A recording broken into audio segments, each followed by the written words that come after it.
Dalam video kali ini, kita akan menjelajahi suatu kerajaan yang besar di Pulau Jawa, yaitu Kerajaan Majapahit. Siapakah Rakuti? Bagaimana asal-usul pemberontakan Rakuti? Mari kita menjelajahi bersama ke dalam sejarah-sejarah yang mungkin kita belum ketahui, ataupun untuk menolak lupa.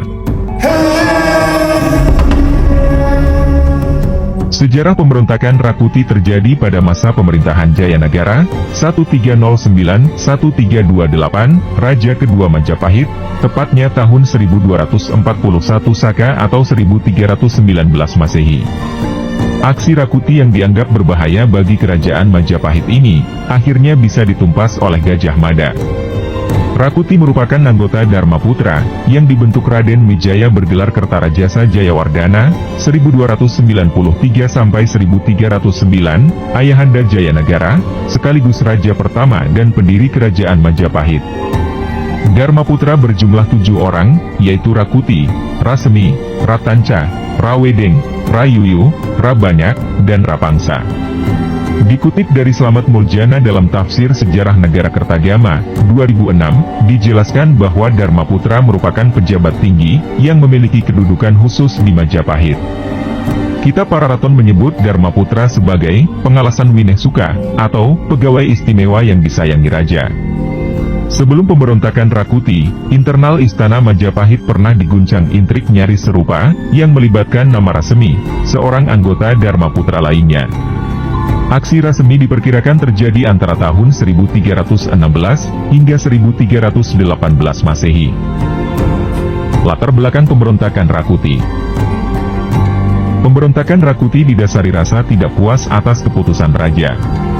Rakuti dan beberapa Dharmaputra lainnya menilai Raja Jayanagara berkarakter lemah dan mudah dipengaruhi. Asal-usul pemberontakan Rakuti diduga juga menjadi alasan ketidaksukaan para Dharmaputra terhadap sang raja. Meskipun ditunjuk sebagai putra mahkota, Jayanagara bukanlah anak Raden Wijaya dari istri permaisuri, melainkan dari istri selir. Ibunda Jayanagara adalah Darapetak, putri kerajaan Dharmasraya dari Sumatera. Putri ini dibawa dari ekspedisi Pamalayu, suatu upaya operasi penaklukan oleh kerajaan Singasari, pada 1275 hingga 1286 Masehi. Terlebih, Jayanagara berdarah campuran, bukan turunan murni dari Kertanegara. Kerajaan Singasari merupakan pendahulu kerajaan Majapahit. Sebelum mendirikan Majapahit pada 1293, dinukil dari Menguak Tabir Perkembangan Hindu, 1998, karya Wayan Nurkancana, Raden Wijaya adalah senapati, alias Panglima Perang sekaligus menantu Raja Singasari, yakni Kertanegara, 1268-1292. Menurut Negara Kertagama, Raden Wijaya menikah dengan 4 orang putri Kertanegara, yaitu Tribuaneswari, Narendraduhita, Jayendra Dewi, dan Gayatri. Dan Tribuaneswari dipilih sebagai permasyuri. Sedangkan, Paraton menyebut Raden Wijaya hanya mengawini 2 orang putri Kertanegara. Riwayat Singasari, tamat pada 1292 setelah Kertanegara tewas, dalam pemberontakan Jayakatwang. Raden Wijaya yang lolos dari insiden tersebut, kemudian mendirikan kerajaan Majapahit di tepi Sungai Berantas, tepatnya di sekitar Mojokerto.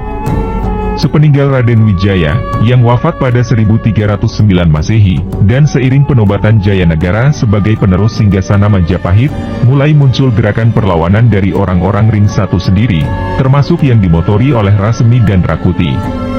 Dalam menjalankan aksinya, Rakuti berhasil mengajak beberapa anggota Dharmaputra lainnya, untuk berusaha mendongkel tahta Raja Jayanagara, yakni Ratanca, Rabanyak, Rayuyu, Rapangsa dan Rawedeng.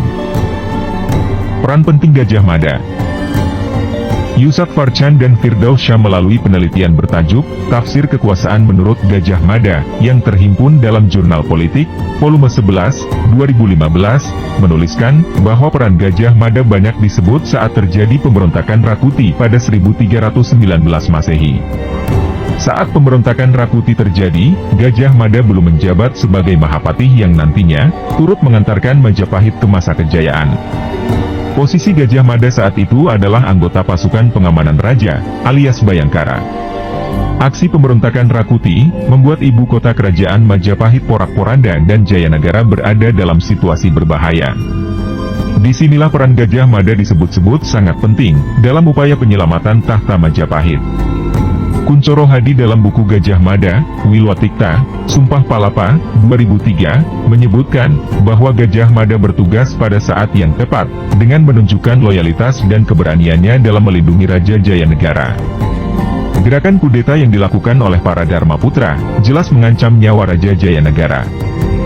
Maka, sang raja harus diselamatkan. Pasukan Bayangkara yang berjumlah 16 orang, termasuk Gajah Mada, menjalankan operasi intelijen penyelamatan Jayanegara. Gajah Mada dan pasukan Bayangkara mengamankan Raja Jayanegara ke desa bernama Badander. Ada referensi yang menyebut bahwa Badander berada di wilayah Bojonegoro, namun ada pula yang meyakini desa itu terletak di Jombang. Setelah memastikan Raja Jayanegara aman di Badander, dengan pengawalan sebagian anggota Bayangkara, Gajah Mada kembali ke pusat pemerintahan Kerajaan Majapahit. Di ibu kota istana yang terletak Mojokerto itu, Gajah Mada menjalankan taktik jitunya, untuk memastikan bahwa rakyat tidak mendukung pemberontakan Rakuti. Gajah Mada mengumpulkan para pemimpin daerah, dan mengabarkan bahwa Raja Jayanegara telah wafat dalam pelarian. Para pejabat beserta warga yang mendengar kabar itu menangis sedih. Dari sinilah, Gajah Mada yakin bahwa rakyat mencintai Raja Jayanegara dan tidak senang dengan gerakan kudeta yang dilakukan oleh Rakuti. Setelah menjelaskan bahwa raja sebenarnya selamat, Gajah Mada segera menyusun strategi untuk menumpas pemberontakan. Hingga akhirnya, dalam tempo yang tidak terlalu lama, istana dapat direbut kembali oleh pasukan pimpinan Gajah Mada dari penguasaan kawanan pemberontak. Rakuti tewas dalam pergolakan itu. Agus Aris Munandar dalam Gajah Mada, Biografi Politik, 2010, menuliskan, sayang sekali, Paraton tidak menjelaskan bagaimana caranya Rakuti akhirnya ditewaskan. Hal yang pasti adalah bahwa pemberontakan ini dapat dipadamkan, berkat siasat Gajah Mada.